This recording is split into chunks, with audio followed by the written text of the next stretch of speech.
जिल्ह्यातील 6 नगरपालिका आणि 5 नगरपंचायतींच्या नगराध्यक्ष पदाच्या आरक्षण सोडतीमध्ये अनेक इच्छुक गारज झालेत। आष्टा व जत नगरपालिका तर शिराळा व कवठेमहांकाळ नगरपंचायतीसाठी केवळ खुले झालेत, तर तासगाव व पलूस नगरपालिका सर्वसाधारण महिला, तर इस्लामपूर नगरपालिकेच्या नगराध्यक्ष पदासाठी नागरिकांचा मागास प्रवर्ग आणि विटा नगरपालिकेसाठी नागरिकांचा मागास प्रवर्ग महिलेसाठी आरक्षण जाहीर झाले।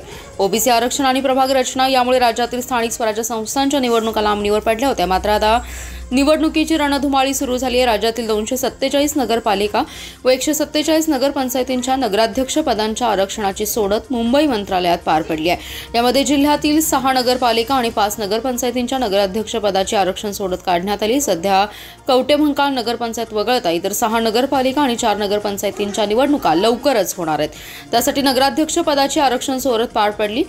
जिल्ह्यातील आष्टा आणि जत नगरपालिकेचे नगराध्यक्ष पद खुले झाले, यामुळे या ठिकाणी चुरस निर्माण होणार आहे। दोन्ही राष्ट्रवादी काँग्रेस पक्षात प्रामुख्याने लढत होण्याची शक्यता आहे। तासगावमध्ये सर्वसाधारण महिला आरक्षणामुळे दिग्गज नेत्यांचा भ्रमनिरास झालाय, त्यामुळे नगराध्यक्ष पदाच्या निवडणुकीत कोणाला संधी मिळणार याकडे लक्ष लागले। इस्लामपूर नगरपालिकेच्या नगराध्यक्ष पदासाठी नागरिकांचा मागास प्रवर्ग आरक्षण पडले। या ठिकाणी राष्ट्रवादी काँग्रेस शरद पवार पक्षाचे नेते जयंत पाटील यांच्या विरोधात सर्वपक्षीय आघाडी होणार का याकडे लक्ष लागले।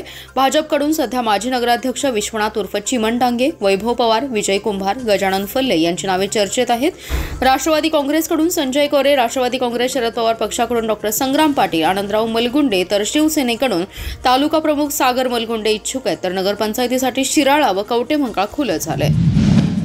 जिल्हा मध्यवर्ती सहकारी बँकेस नोकर भरती करण्यास शासनाने परवानगी दिली आहे। सदरची नोकर भरती पारदर्शीपणाने व्हावी, तसेच बँकेत मागील संचालक मंडळाच्या काळात झालेल्या घोटाळ्याची तातडीने चौकशी करावी, अशी मागणी आमदार सदाभाऊ खोत आणि आमदार गोपीचंद पडळकर यांनी मुख्यमंत्री देवेंद्र फडणवीस यांच्याकडे केली आहे। खासदार खोत यांनी मुख्यमंत्र्यांना दिलेल्या निवेदनात म्हटले, सांगली जिल्हा बँकेतील नोकर भरती प्रक्रिया पारदर्शक आणि निपक्षपातीपणे पार पडावी, यासाठी नामांकित संस्थांमार्फत भरती परीक्षा घेण्यात यावी। यापूर्वीच्या नोकर भरतीमध्ये प्रचंड गैरव्यवहार झालेला असून त्याबाबतची चौकशी पूर्ण झालेली आहे।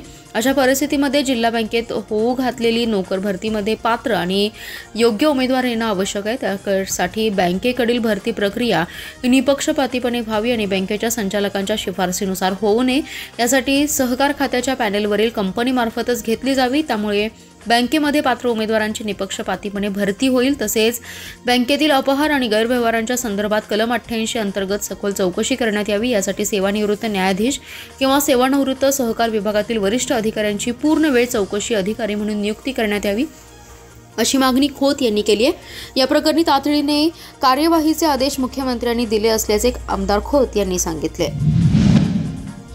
मॉर्निंग वॉकसाठी निघालेल्या वृद्धाला बोलण्याच्या बहाण्याने थांबवून त्याच्या गळ्यातील सोन्याचा गोफ हिसडा मारून चेन स्नॅचिंग करणाऱ्या तिघांना जेरबंद करण्यात पोलिसांना यश आले।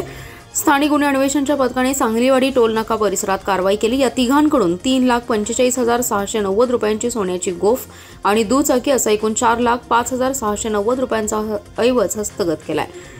प्रेम दीपक कांबळे, तुषार शहाजी कांबळे आणि आकाश प्रकाश टिबे अशी अटक केलेल्यांची नावे आहेत। फिर्यादी भीमराव धोंडीराम पाटील हे 29 सप्टेंबर रोजी सकाळी 7:30 वाजण्याच्या सुमारास गोटखिंडी ते मालेवाडी जाणाऱ्या रोडवरून चालत निघाले होते। यावेळी संशयित तिघेजण पाठीमागून दुचाकीवरून आले। त्यांनी पाटील यांना बोलण्याच्या बहाण्याने थांबवलं। यावेळी पाटील बेसावध असतानाच त्यांच्या गळ्यातील सोन्याची गोफ हिसडा मारून चेन स्नॅचिंग करून पलायन केलं। घडलेल्या या प्रकारानंतर पाटील यांनी आष्टा पोलिसात फिर्याद दिली होती। यावेळी स्थानिक गुन्हे अन्वेषणचे एक पथक चेन स्नॅचिंग करणाऱ्यांची माहिती घेत होतं। यावेळी पथकातील कर्मचाऱ्यांना माहिती मिळाली की गोटखिंडी येथे चेन स्नॅचिंग केलेले संशयित सांगलीवाडी टोल नाक्याजवळ चोरीचे दागिने विक्रीसाठी येणार आहेत। मिळालेल्या माहितीप्रमाणे पथकातील कर्मचाऱ्यांनी सापळा रचून दुचाकीवरून आलेल्या संशयित तिघांना ताब्यात घेतलं। यावेळी त्यांची झडती घेतली असता त्यांच्याकडे सोन्याची गोफ मिळाली। यावेळी त्यांच्याकडून 3,45,690 रुपयांची सोन्याची गोफ आणि एक दुचाकी असा एकूण 4,05,690 रुपयांचा ऐवज हस्तगत केलाय। महानगरपालिकेच्या पाणीपट्टी थकबाकीदारांसाठी विलंब शुल्क माफ करण्यासाठी सुरू केलेल्या अभय योजनेतून महापालिकेला 14,365 थकबाकीदारांकडून 7,10,94,000 रुपयांचा थकीत कर मिळालाय। प्रशासनाने आता या योजनेसाठी 31 ऑक्टोबरपर्यंत मुदतवाढ दिली आहे। कोरोना काळात प्रशासन व्यस्त झाल्याने पाणीपट्टीची बिले दिली गेली नव्हती, त्यामुळे पाणीपट्टीची थकबाकी 45,48,90,332 झाली होती। यातील विलंब शुल्क माफीसाठी अभय योजना सुरू करण्याची मागणी करण्यात आली होती। त्यानुसार नगर विकास विभागाने 6 ऑगस्ट 2025 ला मान्यता दिली होती। त्यानुसार अध्यादेश काढला होता। त्याची अंमलबजावणीसाठी 30 सप्टेंबरची मुदत होती। या मुदतीत 14,365 नागरिकांनी भाग घेतला। त्यांच्याकडून 7,10,94,915 रुपये वसूल झालेत।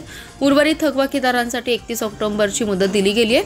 नागरिकांच्या सोयीसाठी बिल भरणा सुलभ करण्यात आला असून पाणी बिलावरील स्कॅनर स्कॅन करून तसेच नेट बँकिंगद्वारे ऑनलाईन बिल भरण्याची सोय केलेली आहे। तसेच महापालिकेच्या मंगलधाम इमारत, प्रभाग समिती 2चे कार्यालय, विश्रामबाग, लक्ष्मी मार्केट मिरज, पंचायत समिती समोरील पाणीपट्टी विभागाचे कार्यालय आणि विभागीय कार्यालय कुपवाड येथे ऑफलाईन बिल भरण्याची सोय केली आहे। सुट्टीच्या दिवशीही ही केंद्रे सुरू राहणार असल्याचे उपायुक्त अश्विनी पाटील आणि सहाय्यक आयुक्त आकाश डोईफोडे यांनी माहिती दिली।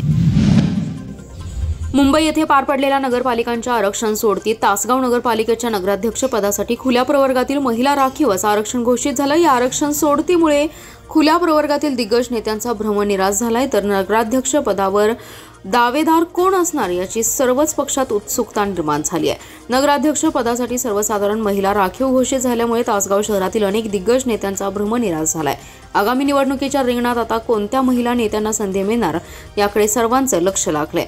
तासगावमध्ये गेल्या काही काळापासून विविध राजकीय पक्षांनी नगराध्यक्ष पदावर आपला दावा मजबूत करण्याची तयारी केली होती, मात्र आरक्षण महिला प्रवर्गात गेल्याने आता पक्षांना नवीन गणिते मांडावी लागणार आहेत। स्थानिक पातळीवरील महिला नेतृत्वाला त्यामुळे नवा ऊर्जा संचार मिळणार असल्याचं दिसत आहे। नगराध्यक्षपद महिला प्रवर्गासाठी राखीव झाल्याने तासगावमधील निवडणूक अधिकच चुरशीची आणि रंगतदार होण्याची शक्यता आहे। आता शहरात चर्चेला उधाण आले असून कोण होणार तासगावच्या नगरपालिकेची पुढची नगराध्यक्षा हा प्रश्न सध्या सर्वत्र चर्चेत आहे। पश्चिम महाराष्ट्रात जेव्हा महापूर आला त्यामध्ये सांगली शहरासह आसपासच्या गावांना मोठा फटका बसला होता। यावेळी आपल्या दुःखात सहभागी होत सढळ हाताने मराठवाडा आणि विदर्भातील नागरिकांनी मदत केली होती। आता त्यांच्यावर आसमानी संकट आले असताना आपण मागे का राहायचं असं म्हणत इनामधामणी गावातील गावकऱ्यांनी एकत्रित येत एक हात मदतीचा या आशयाखाली जीवनावश्यक वस्तू, शालेय उपयोगी सामग्रीची मदत मराठवाडा आणि विदर्भातील अतिवृष्टीने नुकसान झालेल्या नागरिकांना पाठवली आहे।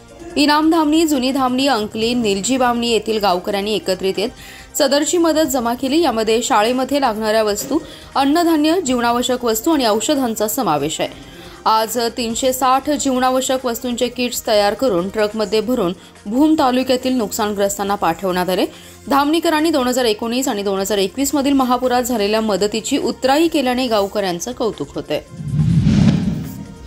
राज्यातील पूरग्रस्तांच्या मदतीने जिल्हा मध्यवर्ती सहकारी बँकेतील अधिकारी आणि कर्मचाऱ्यांनी आपलं 1 दिवसाचे वेतन दिले। बँकेतील 1050 कर्मचाऱ्यांच्या एका दिवसाचे वेतनाचे 17,22,000 रुपये मुख्यमंत्री सहायता निधीसाठी वर्ग करण्यात आले। अशा प्रकारे बँक कर्मचाऱ्यांच्या पगारातून मदत करणारी सांगली जिल्हा बँक राज्यातील एकमेव ठरली आहे।